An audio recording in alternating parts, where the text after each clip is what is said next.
nggak bisa kita menciptakan prestasi dengan by accident. Ya. Nemu orang punya bakat alam, kita poles-poles dikit, kemudian dia jadi juara. Surganya main golf itu di Indonesia.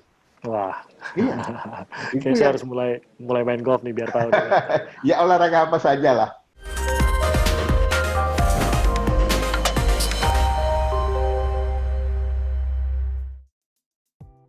Halo, kita ketemu lagi di Polling Podcast Keliling. Kan kali ini pollingnya spesial karena kita merayakan 37 tahun Hari Olahraga Nasional. Belum bisa keliling sebenarnya karena kita kan masih dibatasi adanya pandemi COVID-19. Tapi nggak masalah, tidak bisa membatasi kita untuk ngobrol-ngobrol sama narasumber yang super keren di Polling. Hari ini tanggal 9 September 2020. Nah, ada yang spesial di tanggal 9 September. Tadi sebenarnya saya sudah sebut sedikit. Hari ini kita memperingati Hari Olahraga Nasional yang ke-37. Jadi olahraga di Indonesia itu bukan hanya sekedar hobi atau gaya hidup, tapi juga ada peringatannya dengan Hari Olahraga Nasional. Nah, perjalanan Indonesia di bidang olahraga, saya yakin banyak sekali warga Indonesia yang menyadari sangat panjang dan sudah banyak prestasi membanggakan yang kita torehkan di bidang olahraga di level dunia sekalipun. Nah, sekarang saya mau ajak ngobrol keliling dengan Menteri Pemuda dan Olahraga Republik Indonesia, Bapak Zainuddin Amali. Kita akan kulik kira-kira Kemenpora punya rencana apa nih untuk semakin memajukan dunia olahraga di Indonesia. Sudah tersambung melalui daring Menteri Pemuda dan Olahraga Republik Indonesia, Pak Zainuddin Amali. Selamat Hari Olahraga, Pak Zainuddin. Terima kasih Timi dan teman-teman dari Kompas TV atas ucapan selamat Hari Olahraganya. Dan, apa kabar, Pak Zainuddin? Ya, karena Hari Olahraga maka kabarnya baik dan juga sehat dan bugar. Semoga kita sama-sama di tengah pandemi ini. Jadi walaupun agak harus jaga jarak nih, saya belum bisa ketemu nih dengan Pak Zainuddin, belum bisa ngucapin dan salaman dulu karena pandemi. Tapi kembali lagi keselamatan nomor satu dulu ya Pak ya. Oke, dengan cara begini aja kami sudah senang. Ada perhatian terhadap olahraga kita. Pasti dong Pak. Olahraga kalau buat Indonesia, saya yakin semua aspek tuh kita punya lah Pak ya. Dari sisi kompetisi kita punya. Dari sisi hobi kita juga punya. Maksud saya itu meluas di tengah masyarakat juga. Bahkan dari sisi industri pun bisa dibilang kita juga sudah mulai bertumbuh nih, industri olahraga kita gitu Pak Zainuddin. Bapak sendiri dalam memperingati Hari Olahraga Nasional yang ke-37 tahun, melihat bagaimana prestasi kita, bagaimana olahraga sudah terbentuk secara sosial di masyarakat Indonesia, bagaimana nih Pak kita harus memaknai 37 tahun Hari Olahraga Nasional ini? Ya, 37 tahun peringatan Ornas atau Hari Olahraga Nasional memang banyak hal yang kita sudah capai, tetapi masih banyak hal yang harus kita capai ke depannya. Itulah sebabnya kami dari Kementerian Pemuda dan Olahraga memfokuskan untuk peringatan Ornas tahun 2020, peringatan Ornas yang ke-37 ini bisa kita follow up setelah hari ini tanggal 9.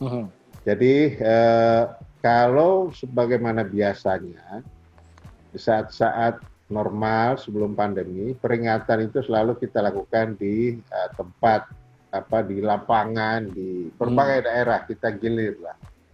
Nah, karena sekarang ini sedang pandemi, maka peringatannya kita lakukan terpusat di tempat kita di Cibubur, ada lokasi kita dengan peserta yang sangat terbatas dan juga dengan protokol kesehatan yang sangat ketat. Harus. Dan juga Bapak Presiden hadir secara virtual dari istana. Itu yang membedakan dari tahun-tahun sebelumnya. Kemudian ada satu lagi hal yang membedakan. Kalau tahun-tahun sebelumnya atau kegiatan-kegiatan peringatan Hari Olahraga Nasional, itu hanya ada satu tema yang didorong. Satu kegiatan, satu tema. Nah, untuk kali ini, karena suasana seperti yang saya sampaikan tadi, kita dorong 3 tema sekaligus. Wow. Jadi 3 tema sekaligus yang menjadi momentum peringatan Ornas yang ke-37 tahun 2020 ini. Karena apa? Kita sadar bahwa sekarang ini sedang pandemi, kegiatan olahraga terhenti, prestasi juga pasti akan terpengaruh, kebugaran masyarakat juga terpengaruh, dan ekonomi, khususnya ekonomi yang terkait dengan kegiatan sektor keolahragaan juga terhenti. Itulah sebabnya saya sampaikan, saya diskusikan dengan teman-teman di Kemenpora, kita nggak boleh menganggap sekarang ini situasi biasa-biasa saja. Ini adalah suasana atau situasi yang extraordinary. Itulah alasannya kenapa kita dorong 3 tema sekaligus. Sport science, sport tourism, dan sport industry. Itu. Jadi supaya masyarakat makin sadar tentang olahraga, dan dengan demikian kebugaran masyarakat bisa kita tingkatkan, prestasi olahraga kita bisa dorong, dan yang terkait dengan itu adalah ekonomi kita bisa bangkit kembali. Gitu deh. Setuju, Pak Menpora. Kalau pandemi, kita tahu bahwa banyak sekali sebenarnya aspek kehidupan kita yang sudah, ya mau tidak mau ya ada yang dirugikan, ada yang terpengaruh, ada yang tidak bisa dijalani secara maksimal gitu. Kalau dari sektor olahraga tuh bagaimana Bapak melihatnya? Apakah masih ada sebenarnya area-area yang bertumbuh di tengah pandemi ini? Di tengah sulitnya mungkin masyarakat juga dalam melakukan olahraga, memenuhi kebutuhan olahraga mereka, tapi masih melihat potensikah dalam kondisi pandemi begini, Pak? Iya, paling tidak kita kategorikan ada 3 kategori ya. Kategori kompetisi, turnamen atau kejuaraan. Kemudian yang kedua adalah kategori latihan-latihan yang ada di pusat-pusat latihan. Dan yang ketiga adalah kategori olahraga masyarakat. Oke, kayak kita mulai satu-satu tuh Pak ya. Satu-satu ya. Oke. Olahraga dalam kategori kompetisi. Iya. Begitu pandemi diumumkan, maka semua terhenti. Betul. Termasuk olahraga yang profesional. Iya. Di sepak bola kita kenal ada Liga 1, Liga 2. Stop semuanya. Nggak ada lagi kegiatan. Di basket kita kenal ada IBL. Itu adalah kompetisi profesional. Juga berhenti. Dan di olahraga voli itu ada namanya Proliga. Itu kompetisi profesional juga. Berhenti semua. Nah, bisa dibayangkan dengan berhentinya kegiatan-kegiatan profesional ini berarti berpengaruh kepada pelatih, kepada pemain, dan kepada semua yang terkait atau tergantung kegiatannya dari bergulirnya kompetisi atau turnamen itu. Sehingga apa? Ada yang kalau kita dengar harus negosiasi dengan gaji pemain, diturunkan sampai 25%, bahkan ada yang sampai tinggal 10%. Ada klub yang menawar itu karena memang ya dimungkinkan oleh regulasi. Yang amatir juga begitu, yang berharap dari hadiah, bonus, kalau ada kejuaraan, ada pertandingan.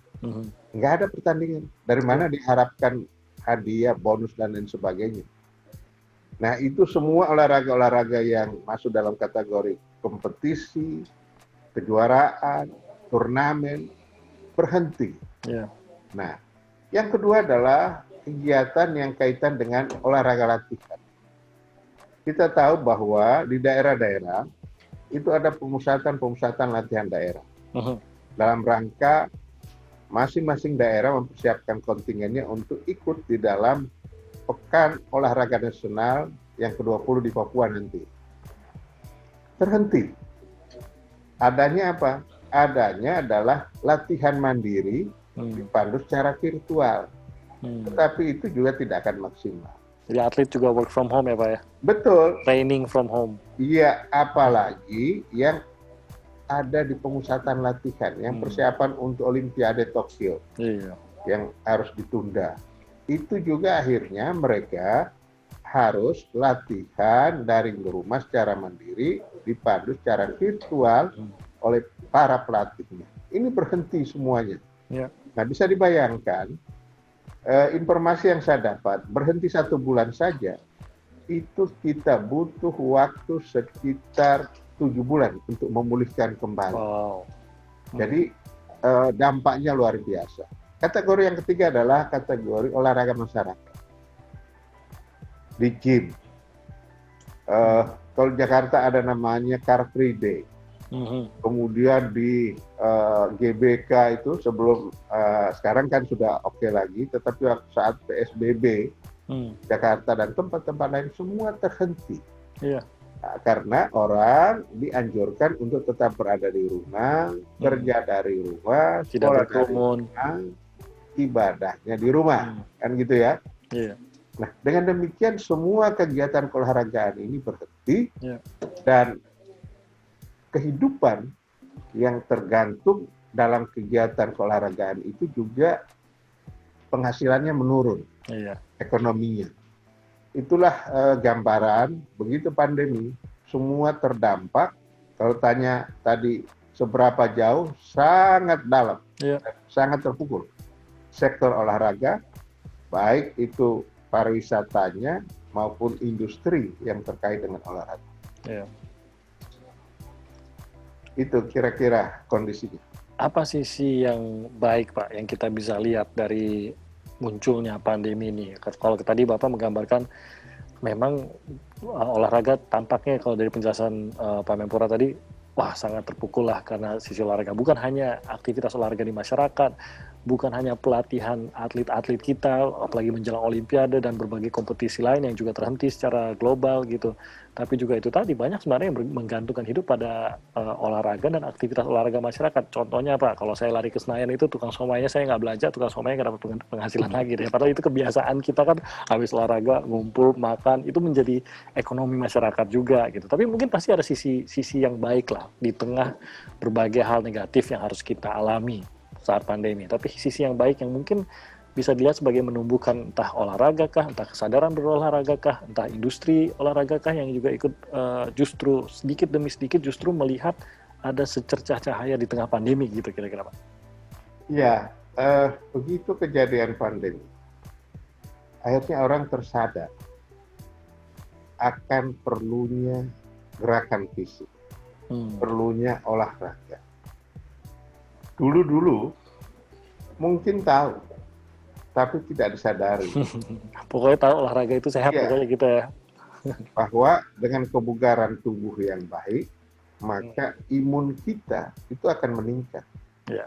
Dan cara untuk menghadapi pandemi seperti sekarang ini, obat belum ditemukan, kemudian vaksin sedang dicoba. Salah satunya adalah meningkatkan disiplin dan juga meningkatkan imun kita. Betul. Nah, hal yang positif tadi akhirnya semua orang mau bergerak, semua orang mau berjemur. Dulu kan orang nggak mau kena matahari nanti jadi hitam, jadi takut hitam.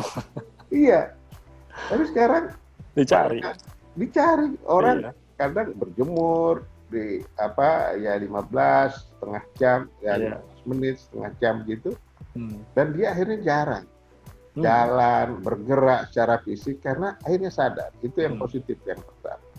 Yang kedua adalah begitu mulai kita masuk ke new normal. Orang ada satu jenis olahraga atau olahraga tertentu yang akhirnya menjadi kegemaran masyarakat. Cycling, sepeda. Sepeda, ya. Iya, di mana-mana orang goes. Di mana-mana kita lihat orang bersepeda dan sebagainya. Iya. Nah, sampai-sampai toko-toko sepeda itu kewalahan. Betul, Pak. Iya. Saya mau benerin sepedanya sampai sekarang masih ngantri, Pak. Betul.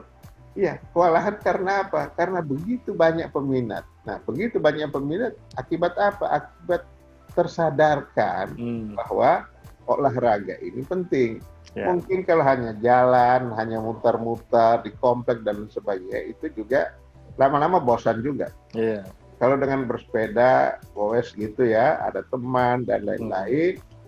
Nah, masalahnya keinginan semua orang ingin punya sepeda, pabrikan sepeda sedang juga mengurangi produksinya karena pandemi. Iya, PSBB yang beberapa bulan yang lalu diterapkan, dan toko-toko juga tidak punya persediaan. Nah, itu hal-hal yang positif. Kemudian yang bagi kami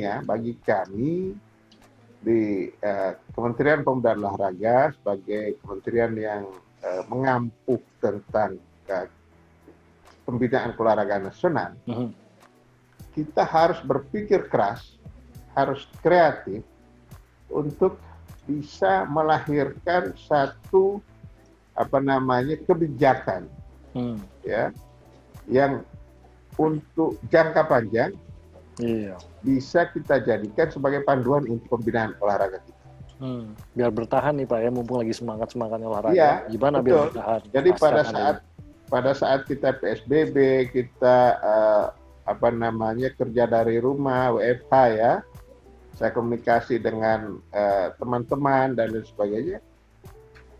Karena kalau dulu saat-saat normal mungkin kita tidak bisa ada waktu untuk duduk berdiskusi dan sebagainya karena masing-masing mobile gitu sana kemari. Tapi dengan adanya pandemi ini akhirnya kita bisa menghasilkan satu grand design tentang pembinaan olahraga secara nasional. 75 tahun Indonesia merdeka, kita nggak punya grand design tentang olahraga. Nah, karena kami banyak di rumah, banyak diskusi, nggak kemana-mana, begitu mulai new normal, kita ke kantor saja dan ke rumah, kita menghasilkan satu produk kebijakan yang sekarang sedang diuji publik. Oh, iya. Itu jadi, lagi berkahnya. Iya, berkah. Berkah pandemi. Iya, sebab kalau nggak pandemi, kita nggak ada waktu. Iya, betul. Undangan daerah sini ke daerah sana dan waktu itu kita kan belum terbiasa dengan meeting virtual begitu kan? Iya. Nah, jadi kalau meeting harus ketemu, jadi kalau nggak ketemu nggak jalan-jalan deh tuh gitu Pak. Nggak jalan tuh regulasi ataupun rencana gitu jadi nggak jalan gitu ya. Sekarang jalan aja terus ya. Jalan dengan virtual. Teman-teman dari tempat masing-masing, saya dari kantor atau saya dari tempat saya, teman-teman di mana saja bisa berkomunikasi dan alhamdulillah bisa menghasilkan satu hal yang positif. Jadi itu kalau ditanya apa yang positifnya ya itu yang kita rasakan. Senang mendengar bahwa ada sisi positif. Ada kalau tadi Bapak menggambarkan mengisi waktu saat kita terpaksa dalam tanda kutip work from home, kerja dari jarak jauh, meeting harus dilakukan dari jarak jauh, tapi ada sisi positif yang terjadi di tengah itu semua dan semoga nanti dalam jangka panjangnya kita ngelihat tuh Pak bagaimana ide-ide yang dituangkan tersebut dilaksanakan dan memiliki dampak jangka panjang terhadap olahraga dan pemuda di Indonesia. Saya kembali ke ini Pak Zainuddin, soal kompetisi tadi. Ini banyak yang khawatir Pak, terutama tadi Bapak menggambarkan salah satu kompetisinya Olimpiade tentu saja, di mana kita tuh ingin setiap Olimpiade ada emas, kita menjagokan para pahlawan-pahlawan olahraga kita di ajang terbesar di dunia ini gitu. Tapi ada ajang-ajang lain juga, kita tahu kompetisi-kompetisi bulu tangkis, Indonesia juga sangat berpeluang besar untuk memenangkan kompetisi tersebut, dan lain-lainnya, ada juga panjat tebing dan lain-lain gitu. Tapi seperti tadi Bapak gambarkan, banyak dari atlet-atlet kompetisi kita yang akhirnya tidak bisa berlatih secara maksimal, itu gimana ya Pak ya? Kita khawatir juga, waduh jangan-jangan prestasi mereka bisa menurun atau kemampuan mereka ikut menurun karena mereka tidak bisa full latihan seperti tahun-tahun yang lalu begitu. Bagaimana tuh Pak dari Kemenpora juga mengatasi ataupun membantu dalam mengatasi hal tersebut? Ya, memang bagi kita semua, juga termasuk bagi kami, kesehatan itu lebih utama dari yang lain-lain. Tetapi kita harus kreatif. Sekali lagi kita harus ada inovasi-inovasi yang bisa membuat supaya prestasi ini tidak terlalu anjlok lah gitu. Mungkin target harus kita turunkan, tetapi yang mengalami ini kan bukan hanya kita. Negara-negara lain juga sama. Betul sih. Ada yang lockdown dan ada yang seperti kita, sehingga berpengaruh terhadap latihan-latihan mereka, terhadap persiapan untuk kompetisi dan turnamen. Nah, di tengah-tengah itu ada juga cabang olahraga yang kemudian minta izin kepada kami supaya masih tetap bisa melakukan latihan terpusat pelatnas. Akhirnya kami izinkan dengan persyaratan melakukan latihan dengan protokol kesehatan yang sangat ketat. Oke. Nah, ada 3 cabang olahraga itu. Bulu tangkis di pelatnas di Cipayung. Mereka sampai hari ini bagus ya, menjaga. Kemudian yang kedua adalah menembak di Senayan sini, kantor ini. Oh gitu, kalau itu saya dengar langsung Pak, itu latihannya jalan terus itu. Kedengeran dari kantor saya soalnya kalau itu, dardor-dardornya kedengeran dari sini. Sama kita menembak. Sama ya, karena kantor kita deket. Iya. Sama, Bapak juga kantornya deket dari situ, jadi kedengeran kita Pak. Betul. Oke, jadi bulu tangkis, menembak, apa lagi Pak? Dan angkat besi. Oke. Nah, cuma memang ini tempat-tempatnya spesifik ya. Kayak bulu tangkis di Cipayung itu kan tersendiri, terkonsentrasi dalam satu area sendiri. Oke. Kemudian menembak juga di Senayan dan mereka diinapkan di satu tempat yang dikontrol betul. Soal kesehatan, soal makanan dan sebagainya. Nah, kalau angkat besi itu dia ada di Komplek Marinir. Oke. Marinir yang di Kuitang sana, dekat Patung Tani. Nah, jadi bisa dibayangkan bagaimana disiplinnya di tempat-tempat. Mau tidak mau karena di tengah marinir gitu Pak. Iya. Jadi bukan hanya pas latihannya Pak ya yang dikontrol atau benar-benar mereka menjaga protokol kesehatan, tapi setelah latihan, sebelum latihan pun dalam kesehariannya itu sangat terkontrol ya, agar tidak bersentuhan dengan masyarakat di luar dari yang dikontrol ini, dari kelompok mereka begitu, tidak berinteraksi dengan keramaian dan lain-lain. Ini sangat dikontrol gitu Pak ya. Iya. Contoh pelatnas yang di Cipayung. Jadi di awal-awal dan sampai sekarang itu mereka memperlakukan yang di dalam tidak boleh keluar, yang di luar atau masyarakat tidak boleh berinteraksi dengan anak-anak yang ada di dalam, pelatih. Kalau mendapatkan kiriman dari keluarga, kan biasa orang di pelatnas itu berasal dari berbagai daerah. Mereka dikirimi dari keluarga. Itu dibukanya baru setelah 3 hari. Oh, ya, begitu ketatnya. Syaratnya begitu ya? Iya, dan ditaruh di depan, di pos depan. Nggak boleh langsung kepada yang dituju. Nah, pada saat Lebaran Idul Fitri kemarin, itu bahkan diberi izin untuk pulang pun mereka nggak mau. Kenapa tuh Pak? Ya bertahan, karena kalau pulang kembali lagi harus karantina dulu baru bisa aktif. Siapa tahu dari luarnya juga bawa oleh penyakit kan? Ya jangan dong, ya benar. Jadi mereka mengkhawatirkan justru jangan saya jadi carrier ke keluarga saya, hanya karena kangen gitu. Atau dia bawa dari luar ke dalam ke teman-temannya. Betul. Nah ini terbangun kesadaran dan akhirnya kita pantau, kita juga pantau ya. Nah untuk mengurangi kejenuhan, kan kalau tiap hari latihan, semuanya itu saja, nggak pernah keluar, nggak bisa lama-lama orang bosan. Iya, nggak bisa nonton bioskop. Iya. Bosan juga lama-lama. Akhirnya diinisiasi oleh para pengurus PBSI untuk adanya kompetisi internal. Tetapi didesain seperti seolah-olah sebuah turnamen internasional. Ada hadiahnya gitu Pak? Ada hadiahnya. Ada hadiahnya. Kemudian wasit atau referee-nya itu pakai bahasa Inggris. Oh serius? Pemanggilan peserta juga semuanya di-announce pakai bahasa Inggris. Jadi seolah-olah layaknya kompetisi ya? Iya, kompetisi dunia, kompetisi internasional. Itu suasana dengan, pokoknya didesain persis seperti kejuaraan WBF. Jadi mengikuti semua standar WBF gitu? Semuanya itu. Bedanya cuma satu Pak, nggak ada penontonnya sayangnya. Iya betul. Cuma itu aja. Ya penontonnya teman-temannya mereka. Teman-temannya, padahal saya yakin Pak, itu pertandingan itu saja Pak, kalau ditayangkan secara daring misalkan, itu pecinta bulu tangkis Indonesia mau nonton semua itu Pak. Biarpun itu cuma kompetisi internal pun, saya yakin pasti banyak yang mau nonton Pak. Iya, saya dengar ada TV yang menyiarkan itu.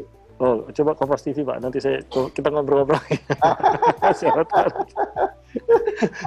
Tapi menarik Pak Zainuddin, berarti memang saya yakin ya, itu kan tadi Bapak menyebutkan 3 cabang olahraga tadi yang meminta izin dan akhirnya diberikan izin oleh Kemenpora untuk tetap melaksanakan latihan dengan protokol kesehatan. Tapi saya yakin cabang olahraga lain juga pasti meminta ya Pak ya?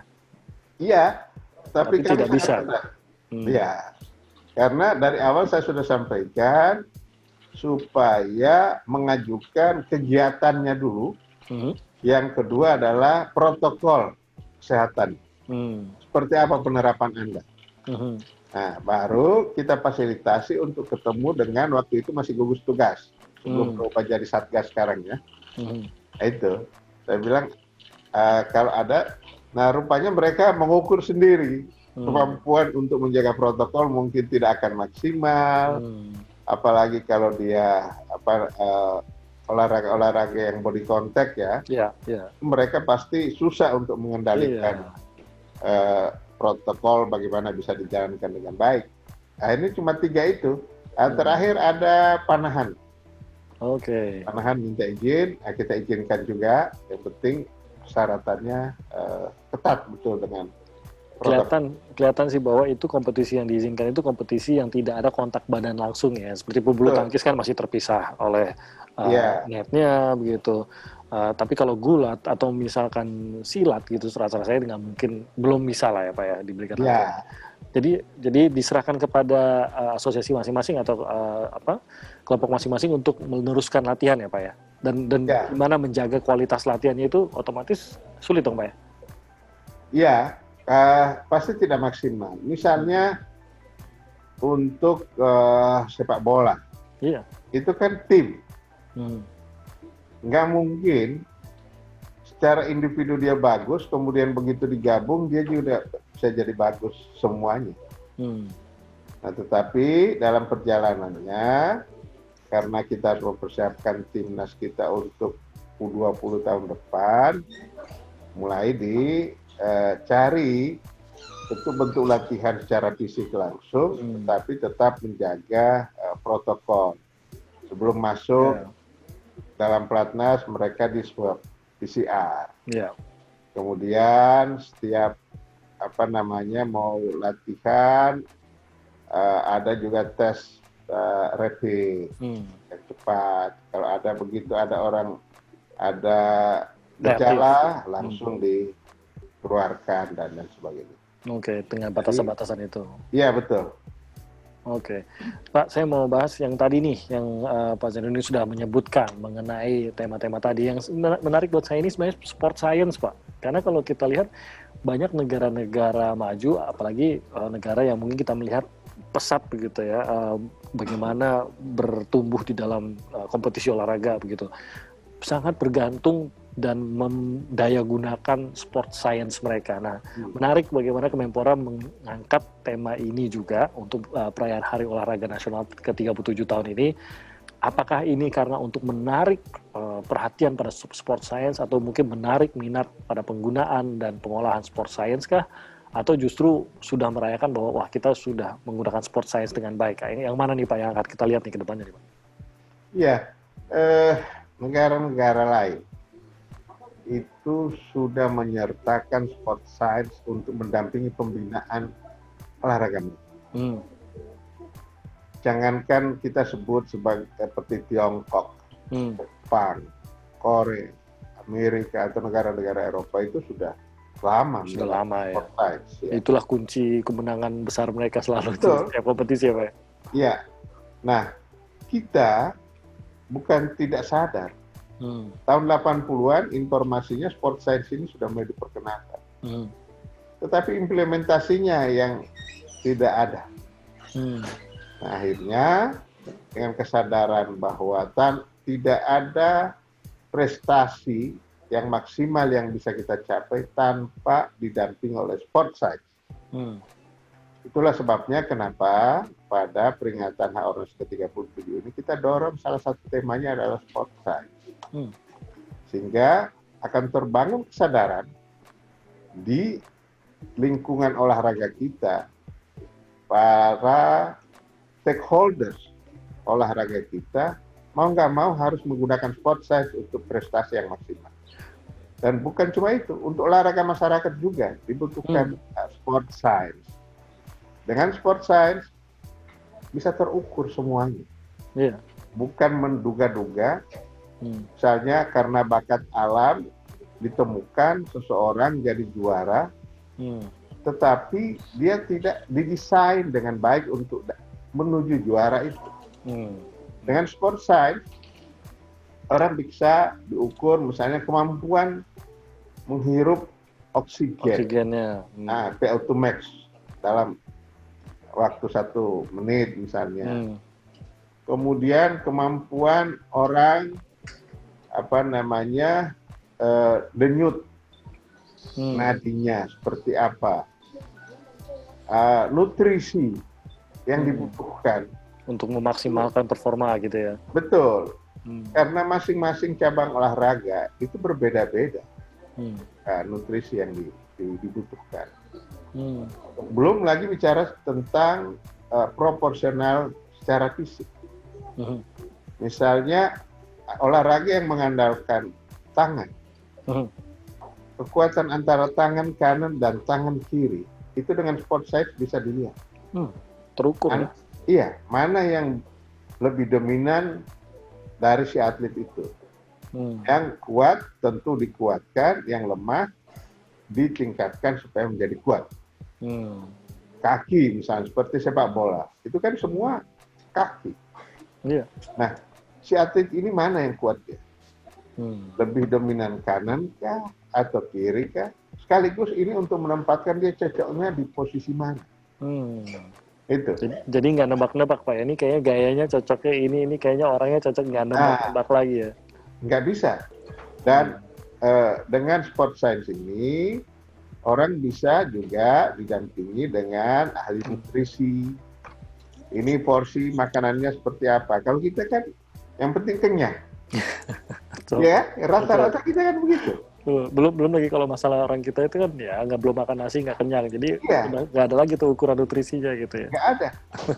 Nah, sport science tidak begitu. Sport science Anda harus makan protein berapa, harus ada asupan kalori berapa, vitamin, zat besi, dan lain sebagainya. Dan juga dalam sport science itu selain ukuran-ukuran fisik tadi, ada yang non fisik, psikis. Dia harus didampingi oleh psikolog. Di satu saat seorang atlet itu berprestasi bagus, begitu dicek fisiknya oke semua, nggak ada kendala. Tapi kok kenapa dia menurun?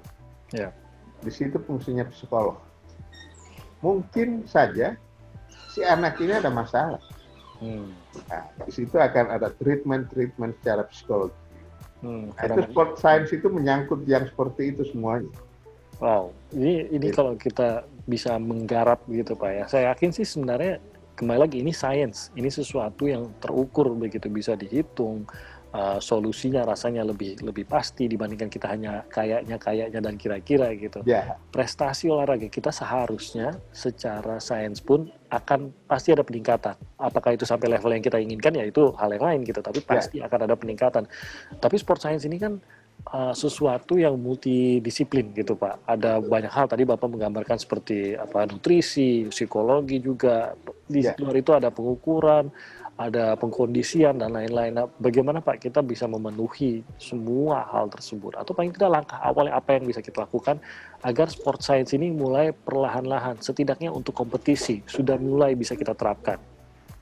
Iya, kalau dilihat kemampuan pemerintah atau khususnya Kemenpora, tentu kita tidak punya sumber daya yang cukup. Itu. Tetapi kita tidak boleh menyerah. Kita harus kreatif.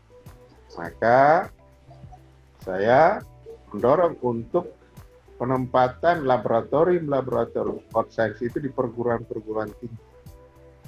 Masyarakat gampang mengakses, para cabur-cabur juga bisa menggunakan. Nanti kita tinggal kerjasama saja. Butuh alat pengukur apa, ya kita sediakan, tetapi tempatnya di mereka. Sekarang ini kan banyak perguruan tinggi yang bekas IKIP dulu ya. Itu rata-rata punya fakultas olahraga. Nah, Di samping secara akademik mahasiswanya diajarkan, tetapi dipraktekkan juga tentang sport science itu. Oleh karena itu laboratorium sport science lebih tepat untuk sementara ini, karena kita belum punya kemampuan membangun secara sendiri-sendiri, kita kerjasamakan dengan perguruan tinggi. Itu kalau di negara-negara lain seperti Jepang contohnya, dia sudah ada kawasan sendiri untuk sport science. Khusus gitu ya. Khusus. Datang ke situ mau ngukur apa? Ukur kaki, ada. Ukur tangan, ukur lompatan, ukur jauhnya kita, kecepatan lari dan lain sebagainya, semua bisa diukur. Tapi itu dalam satu area. Nah, kita belum bisa ke sana. Tetapi kita harus memulai, kita harus bergerak. Setuju. Oleh karena itu, pilihan kami adalah kerjasama dengan berbagai perguruan tinggi yang ada, secara perlahan-lahan. Maka kita juga harus kerjasama dengan Kementerian Pendidikan dan Kebudayaan serta Kementerian Riset. Itu yang kita akan dorong. Ini kalau begitu formatnya bayangan saya nih Pak, walaupun kita mungkin melihat oke lah kalau kita bandingkan dengan level yang tadi Bapak ceritakan di Jepang, belum ada apa-apanya lah. Mereka sudah menjadi sebuah bahkan menjadi sebuah industri begitu yang besar terhadap hal tersebut. Tapi kan langkah-langkah ini harus kita ambil seperti Bapak bilang ya, walaupun tidak seperti itu tapi harus mulai kita ambil. Ini dari dunia institusi pendidikannya pun akan maju, ikut maju kan Pak, dengan adanya keterlibatan dari atlet-atlet asli Indonesia. Maksudnya asli itu dalam arti memang atlet yang bergerak di bidang tersebut, di olahraga-olahraga tersebut, dan para mahasiswa maupun peneliti di universitas ini mendapatkan mereka sebagai sampel, mendapatkan mereka sebagai bahan studi juga jatuhnya begitu. Jadi sebenarnya ini suatu proyek jangka panjang ya Pak ya, bagaimana Indonesia bisa memaksimalkan sport science itu ya. Ya. Targetnya bagaimana tuh? Menargetnya apa? Yang paling dekat kita berencana untuk menjadi tuan rumah Olimpiade tahun 2032. Oke. Berarti sekarang kita harus sudah mempersiapkan diri, kalau dihitung 2020, 12 tahun ke depan. Nah, kita harus sudah mempersiapkan anak-anak kita yang sekitar usia 10, 11, 12, sampai 13 tahun. Karena sebagaimana umumnya peak performance dari seorang atlet itu usia 24, 25, 26. Jadi kita persiapkan mereka dari sekarang. Rekrutmen kita harus kita lakukan. Nah, kami di Kementerian Pemuda Olahraga kan ada SKO, keolahragaan yang kita bina, kemudian di daerah-daerah ada PPLT. Itu juga kita bina. Dengan kondisi yang ada sekarang ini, saya beri contoh untuk angkat besi. Dengan kondisi yang apa adanya, itu kalau dilihat itu jauh dari standar. Tetapi awal tahun kemarin, pada saat kejuaraan angkat besi dunia junior, dari 8 juara dunia, 7 dihasilkan dari tempat yang apa adanya itu. Bayangkan kalau kita sudah upgrade dia, kemudian kita sudah dampingi dengan sport science, apa nggak lebih hebat lagi mereka? Setuju. Iya. Tidak hanya bergantung pada chance begitu Pak ya, kebetulan atau keuntungan aja kita menemukan, tapi memang kita bisa benar-benar membina itu dengan serius dari muda begitu Pak. Betul. Tidak ada olahraga yang bisa berprestasi dan dia langgeng, sustainable, tanpa desain. Ya. Nggak bisa kita menciptakan prestasi dengan by accident. Ya. Nemu. Orang punya bakat alam, kita poles-poles dikit, kemudian dia jadi juara, mungkin saja bisa jadi juara. Ya. Tetapi setelah itu, bagaimana mempertahankan dia supaya tetap bertahan lama juaranya? Kalau yang ada pemecahan rekornya di tangan dia lama, atau lapisan-lapisan pendukung di bawahnya itu sudah tersedia. Usia berapa sudah ada, meminta usia berapa sudah ada, minta usia berapa. Sekarang ini nggak ada. Ya. Kita by accident. Tetapi by accident pun ya lumayan lah. Apalagi kalau by design. Itu berkah punya penduduk banyak mungkin, Pak. Iya, itu. Tapi ya itu mungkin kita bayangkan saja kalau kita bisa melatih, membina, menggunakan semua aspek yang bisa kita maksimalkan seperti sport science itu bisa luar biasa tuh Pak prestasi Indonesia. Kita contohkan misalkan Amerika mungkin 100 juta lebih penduduknya dibandingkan Indonesia gitu. Tapi kan berarti Indonesia ini pun juga menyimpan potensi-potensi yang sebenarnya kalau diasah itu jadi berlian semua tuh Pak ya. Iya, Tinggal bagaimana kita mengasahnya. betul. Bagaimana kita mengasahnya, bagaimana kita membinanya, dan bagaimana kita menemukan sistem yang tepat, Ya, cara yang tepat, program yang tepat untuk membina mereka. setuju. Kalau sekedar membina, sekedar melakukan pelatihan tanpa satu desain yang bagus, juga percuma. Dia tidak akan menghasilkan yang maksimal. Yaitu juara sebentar, habis itu hilang, dan lama kita bingung lagi kita nyari Betul. gantinya.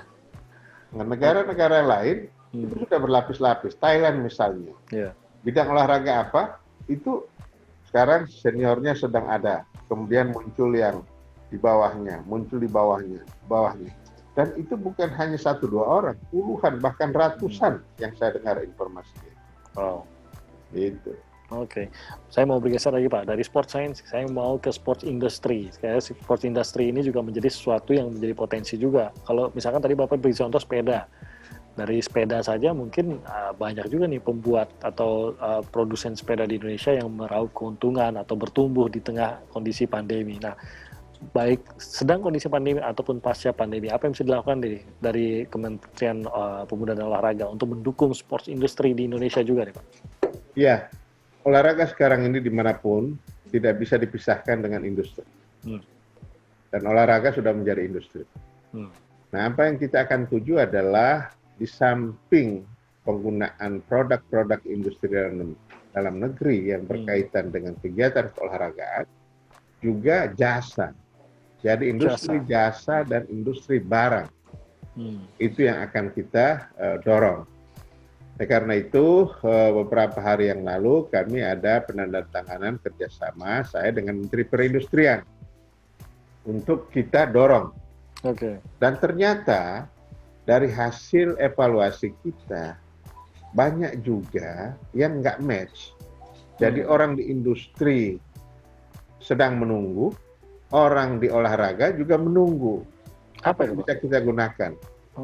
Misalnya kebutuhan untuk pembuatan pakaian-pakaian olahraga tertentu. Harusnya itu sudah bisa dipenuhi oleh industri tekstil kita. Tetapi sekarang belum. Karena saling tidak tahu itu. Kita masih harus impor bahan-bahan yang memang spesifikasi tertentu. Belum lagi alat-alat, misalnya alat-alat untuk contoh panahan lah gitu. Itu kita masih juga dari luar, padahal kan kayu dan lain sebagainya kan kita punya. Nah, hal-hal yang begini yang kami coba untuk pertemukan antara supply dan demand, antara pabrikan, antara industri dan pengelola kegiatan olahraga, sehingga mereka tahu. Bisa jadi industri nggak tahu spesifikasi seperti apa yang dibutuhkan oleh cabang-cabang olahraga. Bisa jadi cabang-cabang olahraga tidak tahu kalau industri dalam negeri juga sudah menghasilkan apa yang dibutuhkan. Betul. Ini kita sinergikan, kita ada workshop beberapa hari yang lalu, dan itu akhirnya orang baru tersadar. Sangat sedikit produk-produk kita, industri-industri kita, khususnya yang terkait dengan kegiatan olahragaan, yang digunakan oleh teman-teman di cabang-cabang olahraga. Padahal ready Pak ya, harusnya bisa gitu ya. Ya, dan memang ada satu hal yang harus dipenuhi adalah SAAS. Karena kalau untuk kegiatan-kegiatan olahragaan, peralatan-peralatan itu kan ada standar dari federasi internasionalnya. Ini penting. Nah, mungkin saja industri kita nggak tahu bahwa dia butuh untuk. Dia pikir dengan SNI sudah cukup. Ternyata tidak. Memang dibutuhkan untuk berkolaborasi dengan federasi internasional sehingga spek-speknya harus sama dengan kebutuhan standarnya. Kalau tidak, para cabur, atlet, pelatih juga nggak mau menggunakan itu. Dia menggunakan produk dalam itu. Ternyata begitu pertandingan beda yang digunakan. Nah, ini juga jadi masalah. Nah, ini kita carikan titik temunya. Kita carikan titik temunya sehingga makin banyak produk-produk industri dalam negeri dalam kegiatan olahraga yang digunakan oleh stakeholder olahraga. Ini idenya mungkin muncul dari masalah yang sudah pernah ditemukan oleh Kemenpora mungkin Pak. Mungkin ada cabang olahraga apa dan industri apa gitu Pak yang sudah pernah dipertemukan oleh Kemenpora ataupun yang saat ini sedang dicoba bantu untuk dipertemukan gitu? Ya, satu saat saya keliling ya, ini pengalaman pribadi saya. Begitu saya dilantik, beberapa hari dilantik jadi Menteri Pora, saya keliling cabang-cabang olahraga. Kemudian di cabang olahraga saya menemukan ini kenapa harus menggunakan alat yang bergantian. Oh, lagi nunggu, yang satunya lagi nunggu sedang dipesan, sementara kejuaraan kita sebentar lagi. Itu contoh saja ya, contoh yang saya dapatkan. Kemudian kita kemarin mau PON, yang akhirnya ditunda itu ya, harusnya Oktober 2020. Salah satu kendala kita adalah ketersediaan peralatan kita, terutama peralatan-peralatan yang harus kita impor. Negara produsennya sedang lockdown. Kemudian beberapa bulan yang lalu kan kursnya luar biasa. Iya betul. Itu kalau kita paksakan pasti kita akan nomboknya luar biasa. Nah, karena apa? Karena memang dalam negeri kita nggak tersedia. Apakah tidak bisa? Bisa. Cuma industri juga nggak tahu apa kebutuhan kita, kebutuhan di olahraga. Nah, ini harus kita carikan jalan, harus kita pertemukan supaya bisa match antara kebutuhan dan ketersediaan industri barang untuk olahraga. Ini harus dilihat sebagai kesempatan sih sebenarnya Pak, khususnya untuk industri-industri ya, bahwa sebenarnya demand-nya tuh udah ada. Bahkan beberapa sudah teridentifikasi ya, salah satunya oleh Kemenpora. Tinggal ditangkap nih sebenarnya nih. Jadi semoga dari pihak industri juga menangkap nih Pak, bahwa potensinya sangat besar dan saya yakin ini bagus juga buat ekonomi masyarakat, ekonomi Indonesia juga. Yang terakhir Pak Menpora, saya mau tanya soal sports tourism. Nah, kayaknya kalau di tengah pandemi ini agak berat nih Pak untuk menghadirkan sports tourism. Padahal beberapa ajang seperti maraton, ajang lari dan lain-lain ini sudah mulai membangun nama nih di dunia internasional bahkan Pak, bukan hanya secara nasional gitu. Gimana nih menghadapinya, terutama nanti di masa pandemi dan pasca pandemi nanti nih? Ya, sport tourism. Beberapa negara sudah mengandalkan devisanya dari sport tourism. Thailand misalnya, sekali lagi saya mau mencontohkan Thailand. Dulu kan kita anggap bahwa kalau ke sana itu memang benar-benar hiburan. Ya, kita menikmati hiburan lah, baik siang dan malam, kira-kira gitu ya. Oke. Nah, sekarang mereka mendorong wisata olahraga, sport tourism. Dia fasilitas semua. Orang misalnya contoh saja, pemain golf di Thailand. Itu jualnya paket, tiket, akomodasi, hotel, hotel, akses dan sebagainya, dan main olahraga. Nah, kita Indonesia mempunyai tempat-tempat yang lebih dibanding negara lain. Olahraga air, laut misalnya, orang mau nyelam, ya. Mau selancar, mau ski dan lain sebagainya. Banyak laut kita, banyak pantai kita yang lebih indah dibanding tempat lain.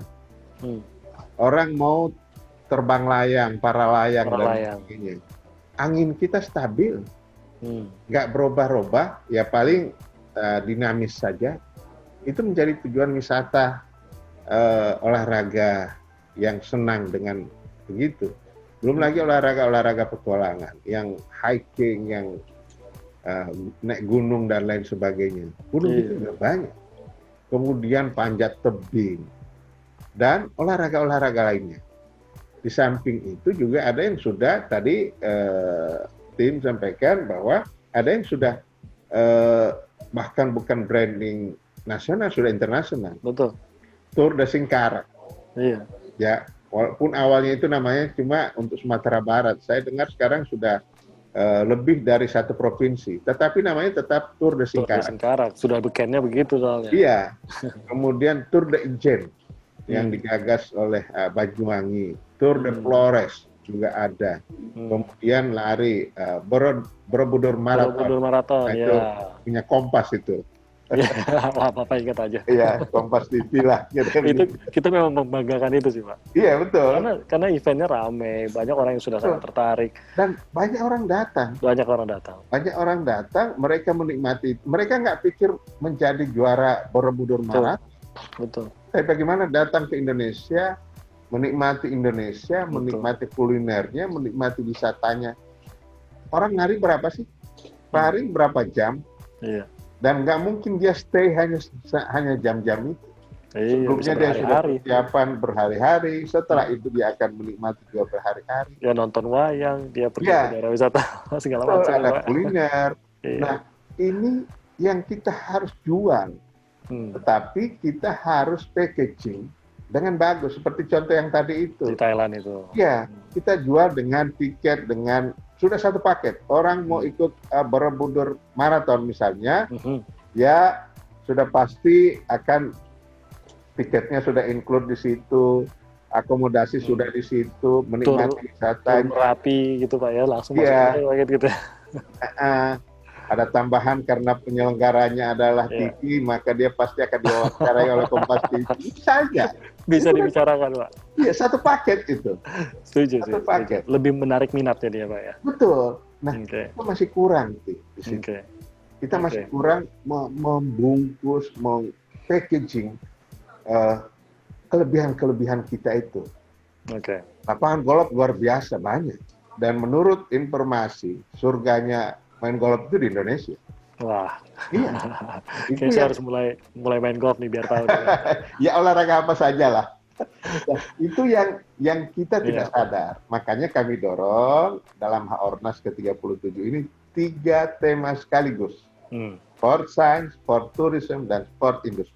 Oke, semoga semuanya maju. Seperti tadi Bapak bilang bahwa ini saatnya kita merencanakan, membangun, merancang, mempersiapkan, dan semoga nanti setelah pandemi kita bisa merayakan ulang tahun Hari Olahraga Nasional yang ke-38 dalam suasana yang sudah berbeda, Pak. Setelah pandemi sudah usai, dan kita sudah pada track untuk memajukan dunia olahraga kita di 3 bidang tadi Bapak bilang, baik itu di kompetisi, di pelatihan pun, ataupun di tengah masyarakat sendiri, agar maju terus.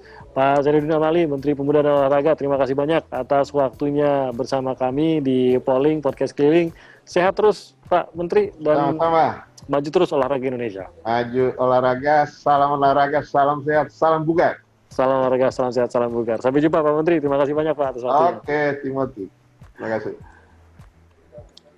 Oke, itu tadi polling bersama Menteri Pemuda dan Olahraga Republik Indonesia. Tentunya kita akan hadir lagi di polling-polling berikutnya yang lebih seru juga dengan narasumber-narasumber yang lebih keren lagi, informatif lagi, dan pasti berguna untuk Anda. Terima kasih banyak sudah mengikuti polling. Saya Timothy Marbun. Sampai jumpa.